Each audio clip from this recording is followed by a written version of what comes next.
Welcome to Same But Different, the official DAS podcast, where we explore important topics and engage in meaningful conversations with experts from various fields.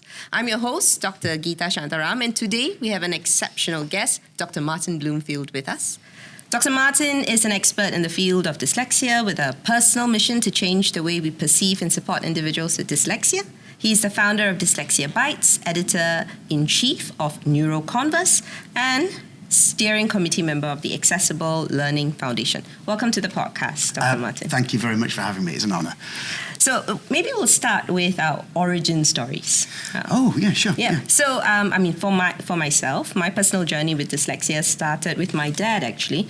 After I graduated with my degree in English studies, I told my dad, you know what, I'm going to be an English teacher. I had visions of being Robin Williams in Dead Poet Society, right? And my father told me this. He said, do you want to be an everyday teacher, or do you want to teach children whom society thinks are unteachable? So my father being my mentor and my guide, I said, okay, let me look into this. And in a way, the path of dyslexia found me. And, few years later, or rather many years later, my daughter was diagnosed with learning difficulties like dyslexia. And life is just this funny way of putting things together.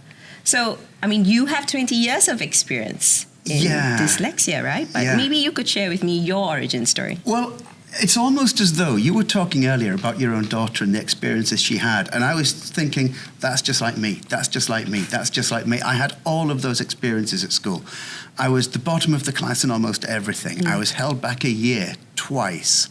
At different parts of school. And you know this, by the way. You're aware of it. No child is unable to feel the humiliation or the embarrassment of being held down a year while his or her school friends go up a year.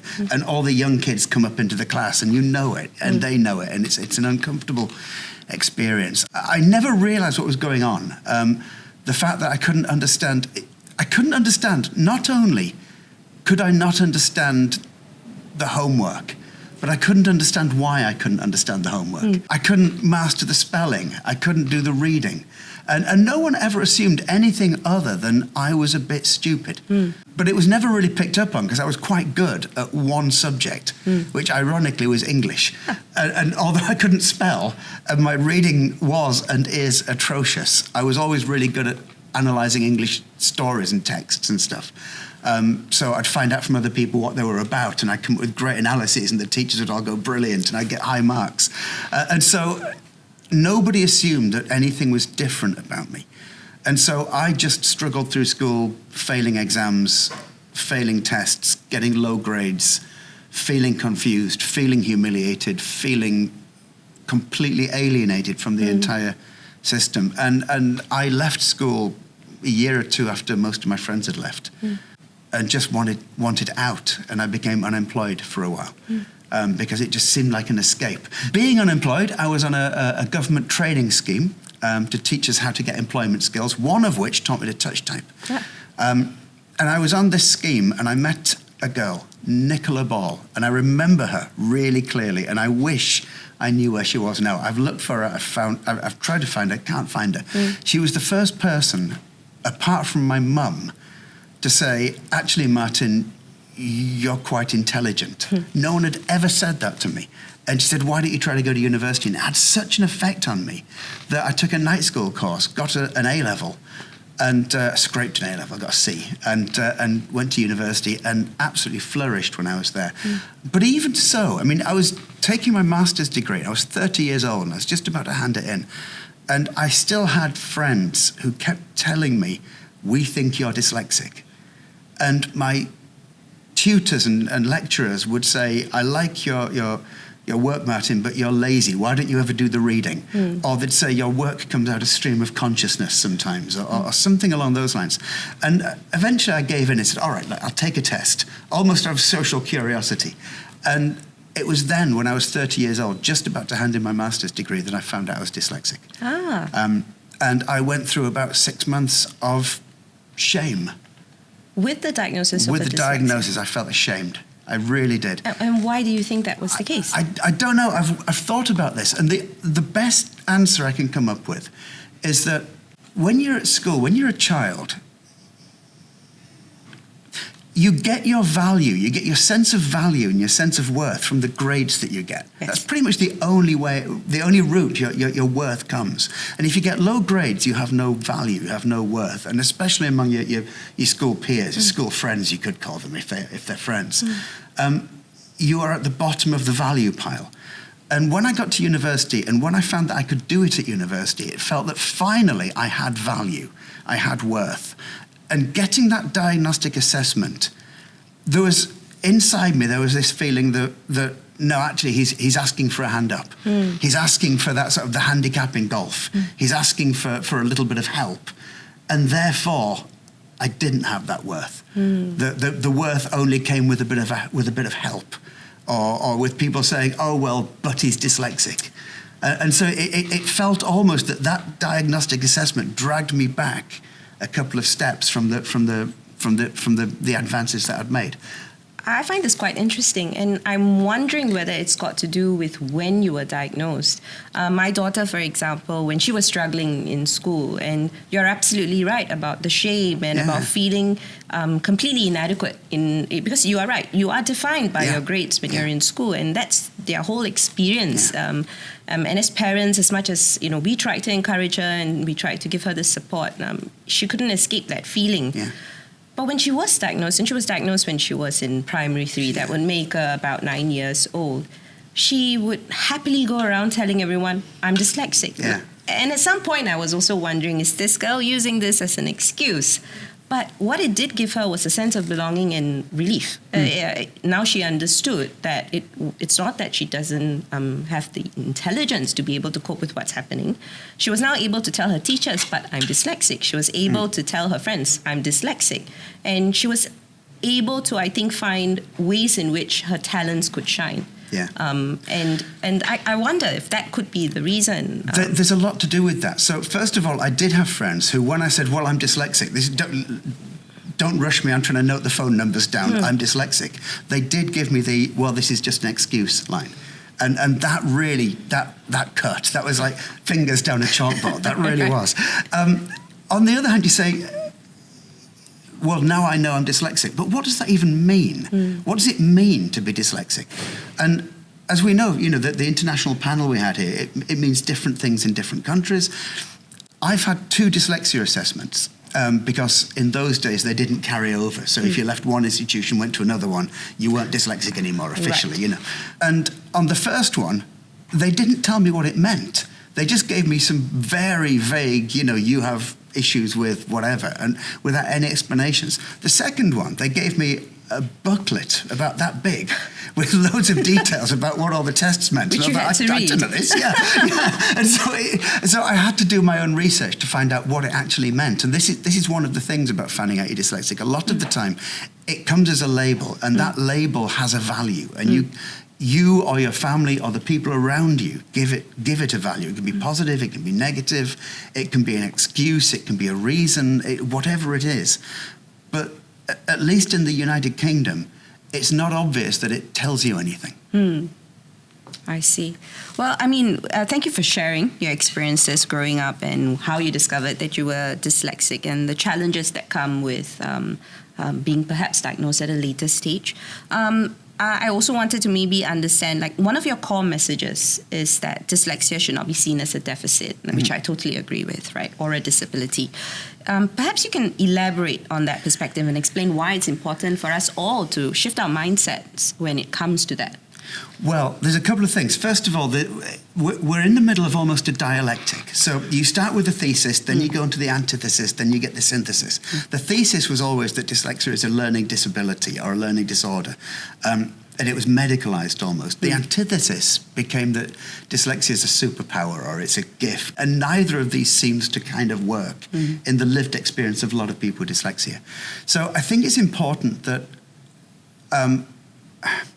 when we talk about dyslexia, we have to acknowledge that there's more to it than simply deficit. There is deficit, there is difficulty. I don't know of anybody who's ever been given a dyslexia diagnostic assessment because of the things they can do. Yes. They're all given a diagnostic assessment because of what they can't do. So there's obviously some negativity there. There's obviously some some difficulty going on. But at the same time, that's not all that it is. And I can tell you now, I wouldn't have got my PhD without being dyslexic. I'm 100% certain of that.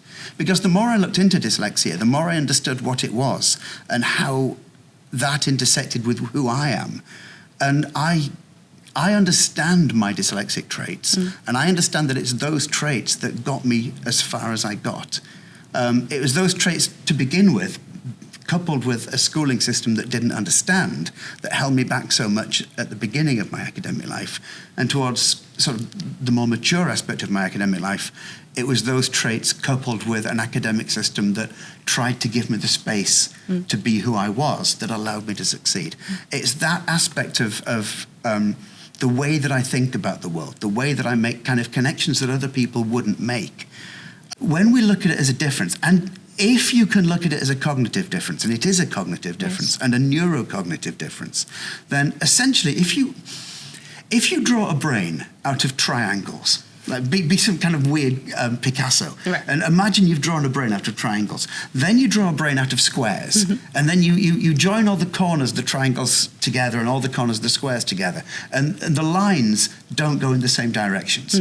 Well, essentially, these are what you might call your neural pathways. Your neural pathways aren't metaphors, they're physical things, your ventral pathways and stuff.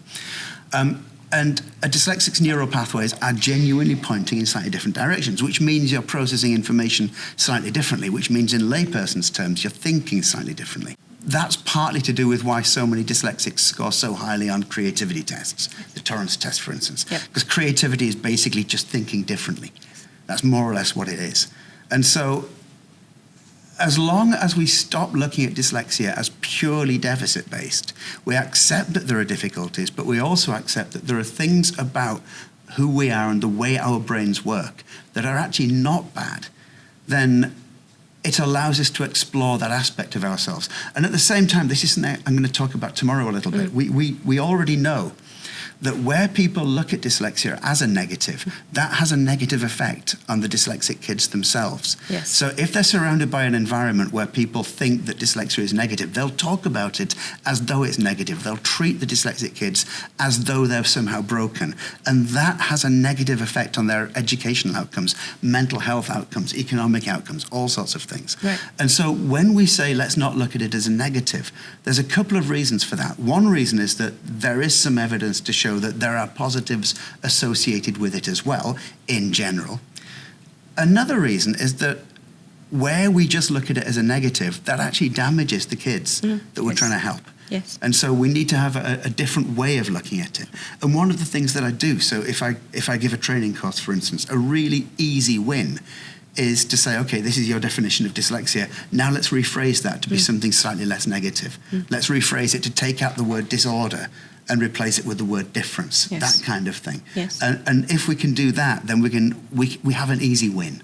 Right. And so, I mean, I guess my follow-up question to that is, would it then be better for us to then not even have a term like dyslexia? I mean, since everyone's brain is unique, it's going to be different, and it does have a combination of strengths and weaknesses. Is there a value in that term, dyslexia? Well, I mean, I suppose it depends why. I mean, why do you want the term? So some people, as you said, some people have the term dyslexia and think, thank goodness. Yes. And it gives them this kind of breathing space. Yeah. Other people have the term dyslexia and think, what does it mean? So I was talking to Joe Elliott recently, and he made exactly this point, that no two dyslexics are exactly the same. No two people understand the word dyslexia in the same way. And therefore, if you get, let's say, one person who says, I'm dyslexic, and another person who hears that phrase, they're not talking the same language. There may be some cross purposes.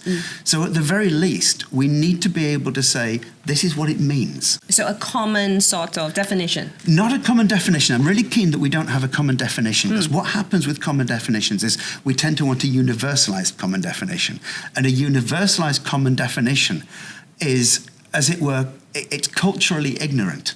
So where there may be certain cultural requirements in one part of the world that are not the case in another part of the world, then you can't really have one understanding of dyslexia or one definition of dyslexia. What you need, and it was a project I was trying to push recently that may have some legs at some point, is we need a translation device to be able to say, well, this is what this person means by dyslexia, this is what this person means by dyslexia. Because we have to understand that wherever we have a common understanding of anything, then that common understanding comes to us through one of two ways, generally speaking. The first way is it is imposed by an authority. And that authority, generally speaking, is ethnocentric, is culturally blind. And it says, this is the way that I see it, this is the definition. So let's say, for instance, that the British Dyslexia Association comes up with a definition of dyslexia, tells the whole world to use it. It's not obvious that that's going to be appropriate. The other way that we come across a culturally neutral definition of dyslexia, or a universal definition of dyslexia, is to open up the conversation so that everybody has input. But even when you do that, you'll notice that some people with input have more power in that conversation than other people. And so no conversation is ever equal. Right. And so there is always the people with the most money, the people with the most scientists, the people who speak English, the people who've got more history of research behind themselves, the people who've got more support. These people will win the argument. And so every universal definition that we have of anything is open to power differentials.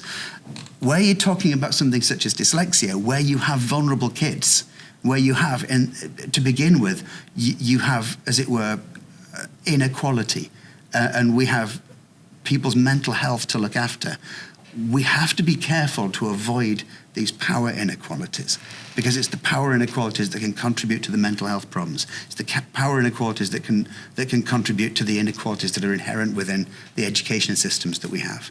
So, for instance, a Dyslexia Association, the British Dyslexia Association definition may be appropriate in a British education system. It might not be appropriate in an education system in Bhutan, for instance. Sure. And so we need to be able to say, okay, how do we understand different definitions of dyslexia, rather than how do we give one different definition of dyslexia? It's interesting that you say that, because, I mean, typically whenever we think of issues or a phenomenon, the first thing we try to do is come up with an operational definition, right? And I mean, communities of practice come together, experts, teachers, and even individuals who go through it. And that's really the first thing they want to do, which is to establish a common understanding. And this is a perfect example, because what you have is let's say you have diagnosticians, and they want one understanding. And their understanding is almost certainly going to be deficit-based. Yes. Then you get parents, and they want a different understanding. Their understanding is not going to be the same, or the understanding they asked for is not going to be the same as the diagnosticians. Then you have, for instance, politicians. They're going to want a different understanding. You've got teachers. They're going to want a different understanding. The children themselves are going to want a different understanding. You've got researchers who may want a different understanding. And so when we talk about culturally blind, we're not just talking nationally, we're talking about these demographic groups. And so absolutely, I was talking to somebody about the organization Made by Dyslexia. And they came out with a definition of dyslexia that sounds wonderfully neutral, and it's got positives as well as negatives. And I was talking to a friend and colleague about this, and he said, yes, but what good is this to a diagnostician? Because he's a diagnostician. I went, yeah, good point. And so you've got these different groups who've got competing aims and purposes. Right. And if we just have a definition, then it won't work. Right. And you can't have a definition that covers everybody's aims and purposes, because that would just be horrendously long. It would be like the infinite definition. And so, yeah, this is one of the problems that we have. Yeah, and you talked about a translational device. If we don't have an accepted definition or a common definition or understanding of dyslexia, in terms of policy and implementation of practice, how do you think that could move along? So there are two things. I ran a project a couple of years ago called the Dyslexia Compass, which is fascinating. And the idea came from a conversation I had with a friend of mine whilst doing an Erasmus project called the SEND Toolkit. And I said that in Germany, in different parts of Germany, they have different numbers of dyslexic people. So if you go to one part of Germany, they have a number of, I think it's like 1.6% of the population is dyslexic, something like that. Right. Go to a different 1.5%. You go to a different part of Germany, it's 15.6%. Yes. Yeah. What's going on? It's nothing to do with orthography. Yes. Because except you might have a slight Turkish population or Polish population, but in general. It doesn't account for that kind of difference. Germany has one orthography, there's the German language. And then you have two different countries with completely different orthographies that have got the same measurement of dyslexia. And then another one with a measurement, Nigeria's got a measurement of somewhere between 20% and 33%, depending on who you ask. In Turkey, I think, one of their official measurements is 0.05% of the population. This is this super low number. And I said, well, what's going on? What's happening? And what was happening is it turns out that, first of all, different diagnosticians have different understandings of what dyslexia is. Second, they have different tools for testing it. Third, they're testing for different things. So you get what we call key assessment elements, things like phonological decoding, phonological encoding, phonological manipulation. You've got working memory. You've got all of these different aspects, onset rhyme manipulation. You've got all of these different aspects of dyslexia. They have different understandings of what these are. They have different tools for testing for these things. Some people have no tools for testing for these things. And then they prioritize them differently. So some people may find that phonological decoding is far more important than reading speed. Other people might find that reading speed is far more important than phonological decoding. Yes. And what happens, of course, is that where you have different numbers of dyslexic people, officially, in different parts of, in this case, Europe, but in the world, where you have different numbers of dyslexic people in different parts of the world, we started with the working hypothesis that what would happen is that different governments would be allocating resources differently, which would create international, or in some cases, intranational inequalities. And this is what we wanted to tackle, the idea that there were inequalities growing between countries or between states of different countries. Turns out something else was happening, which is that, and it was quite surprising. We found that people who were moving from one place to another would lose their dyslexia. And that was fascinating. Yes. That was really interesting, that if you moved from North Rhine-Westphalia in Germany to Bavaria, you wouldn't be dyslexic anymore. So migration is the cure. Migration, you can cure your dyslexia by migrating, right. And then I spoke to a few people in America, and they said the same thing happens in America. You get different definitions, different people testing for it differently. Different people will lose their dyslexia when they move from one place to another. And in America, it's particularly shocking because in certain areas, you won't get dyslexia provision. So you need to move state to get that dyslexia provision. But once you've moved state, there's a different diagnosis of dyslexia, and you risk losing your diagnosis. So you don't get the provision anyway. Right. And thousands of dollars have gone down the plug hole. Wow, that's fascinating. We've actually been talking about prevalence rates for a while now, and we've been trying to understand, in Singapore, for example, the suggestion is it's between 3 to 10%. Right. And of course, you're right. In some states or some countries, it's 1 out of 5 students learners with dyslexia. And it's always been perplexing. But the tools, the assessments that are conducted, the way support and resources are provided do sometimes dictate these prevalence rates. You're absolutely true. 100%. So maybe we'll talk a little bit about, the societal and scientific aspects, right? We touched a little bit about this, but how does current scientific literature typically portray dyslexia, and why do you believe this portrayal is problematic then? Well, the current scientific literature is really, really interesting. We've just had something in Britain called the Delphi definition of dyslexia. And the Delphi definition of dyslexia, it was touted originally as the new perfect definition of dyslexia. This is what dyslexia is, and everybody can accept it. How exciting. Yeah, I know, I think really what it should be used as is an update in Britain for diagnosticians to be able to understand dyslexia. And it's been accepted by SASC and by PATOS and by the British Dyslexia Association, who are the 3 main players in the field of dyslexia in the United Kingdom, and the Education Ministry as well. I've counted in the Delphi definition, they use the word difficulties 4 times, they use the word weakness, they use the word disorder and there's another word I can't remember that they use, but yeah, it's all negative. And this then goes back to what we were saying earlier, that the perceptions of the people who talk about dyslexia affect the dyslexic people themselves. And so what's happened is that at the very least, the political literature in Britain has reverted back to the negatives about dyslexia. Another problem with scientific research, and I'm sorry, as an academic I can say this, and I'm sure you understand this, you can prove whatever you want to prove, you know, and the more people who write about their own special interest, they generally want to try to prove their own perspective. And so the literature has become very varied, and there's a couple of academic magazines, academic journals, which you can detect confirmation bias quite heavily.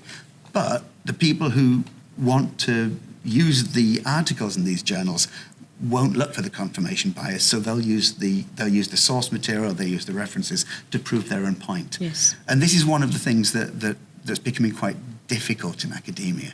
So on the one hand, you get more and more literature saying how it's a deficit on the one hand, and then on the other hand, you get people pursuing a personal political belief and proving that personal political belief, and it's very possible to do that. Yeah. And this then clashes.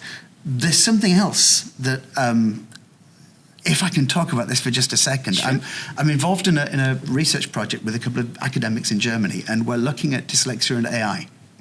And we've noticed that, I mean, very simplistically, if you type into Stable Diffusion manager, you will tend to get a man, generally a white man, generally in his 30s to early 40s, generally wearing a kind of suit, maybe a tie, looking kind of competent and looking attractive.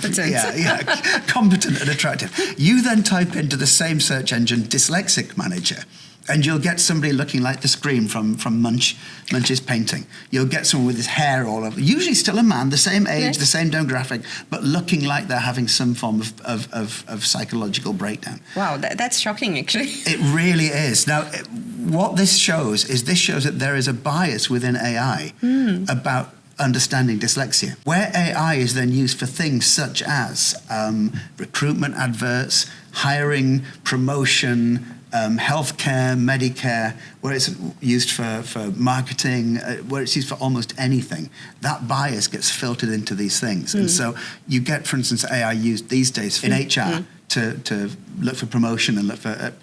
that bias is already there. So dyslexic people are already being marginalized.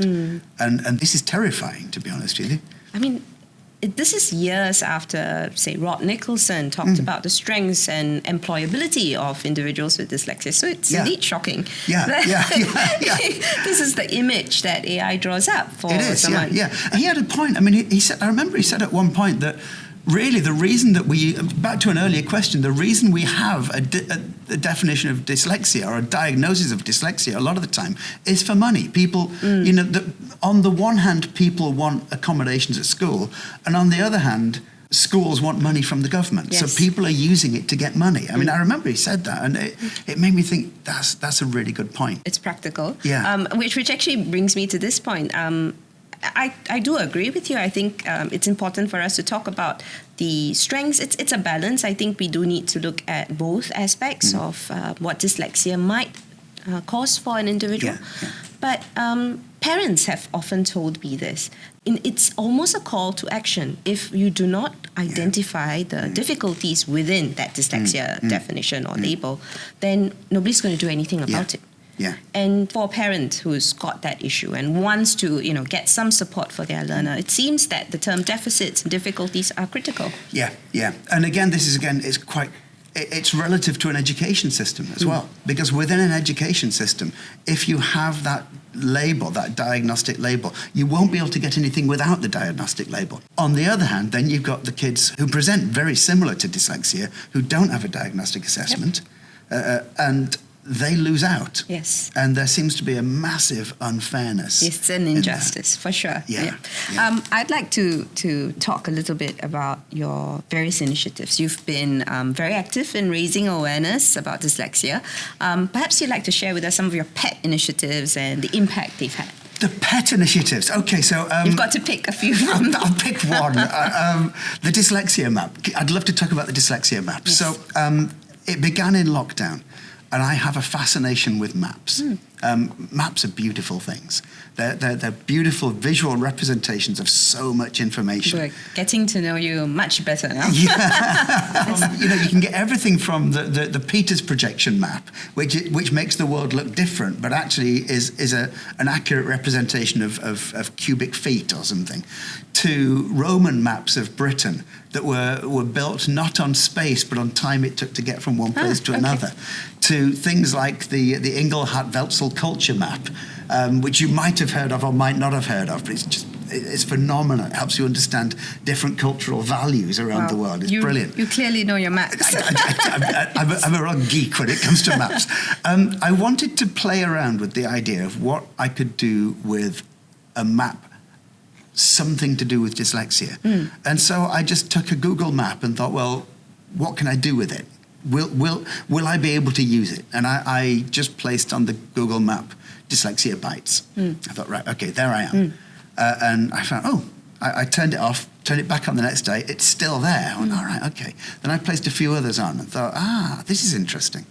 And so I started to try to map dyslexia organizations around the world. And I thought I would end up with 100. By the end of week 2, I had well over 100. Because let's take something like PATOS. PATOS in Britain is a dyslexia association. And then there's the British Dyslexia Association. That's a dyslexia association. Well, if we've got the British Dyslexia Association, why don't we have the Hampshire Dyslexia Association? So, okay, that goes on there. And if we have the Hampshire Dyslexia Association, why not the Dyslexia Institute, Hampshire?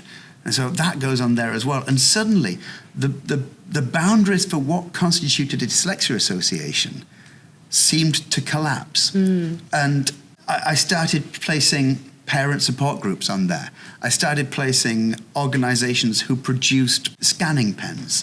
I started placing libraries that had specifically stocked dyslexia-friendly books. Because the idea was, if you were, let's say, a parent or an interested party, and you wanted to find something to do with dyslexia in your area, then you might look for a dyslexia association, or you might look for a dyslexia-friendly school. Right. Or you might look for a library that had dyslexia-friendly books, or a parent support group or something. And so the idea initially started out as, if you are a parent or whoever looking for a dyslexia association near you, you can find one. Now, if you're looking for a dyslexia-friendly school, you can find one, et cetera, et cetera, et cetera. And it's where I came across the Dyslexia Association of Singapore originally. And it's like, oh my goodness, there's one there, they do this, it's brilliant, and I got really, really excited about it. Something interesting happened as well. I started getting emails from people who found out that I did the dyslexia map, going, I was astounded to find out that there was another organization that does complementary things just down the road from me.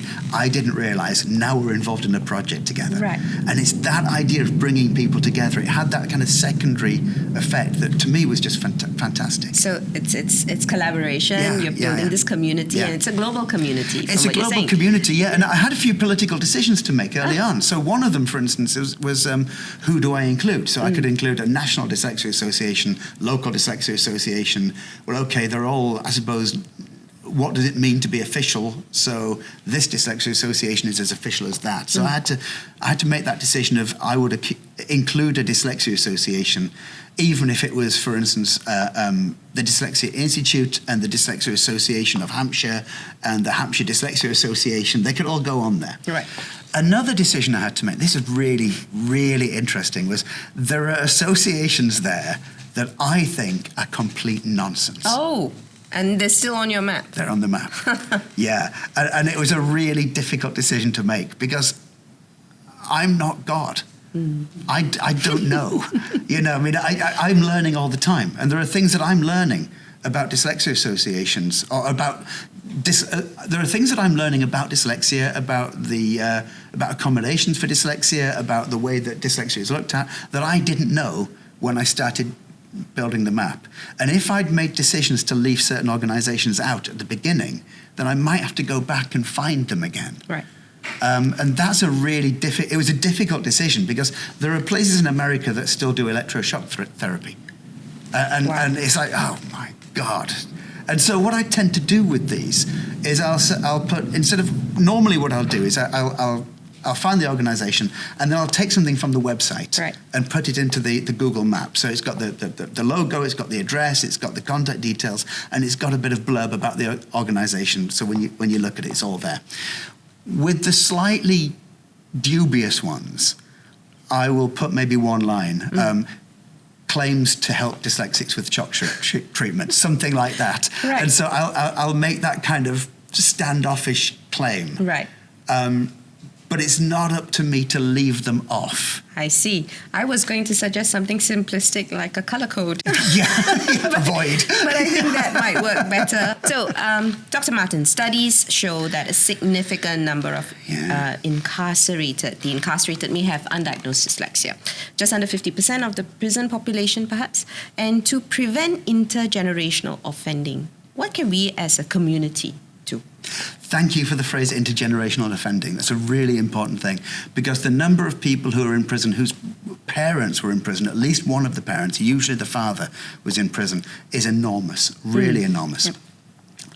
Offending begins at a young age. So there's a number of things we know we can do. First of all, offending is tied to low educational outcomes. And so being able to identify and remediate against any difficulties at the earliest age has a demonstrable effect on your likelihood to offend. Once you're in some form of penal institution, we already have the figures that if you educate youth offenders with dyslexia-appropriate teaching methodologies, then recidivism tends to fall between 1/2 and 2/3. So we know, first of all, how to prevent people getting there in the first place. And once we're there, we know how to prevent them reoffending. Yes. Because it's the reoffending that does the damage, to be honest with you. Anyone can end up in prison. I mean, I've been arrested. In a comical way. Okay. We trust you.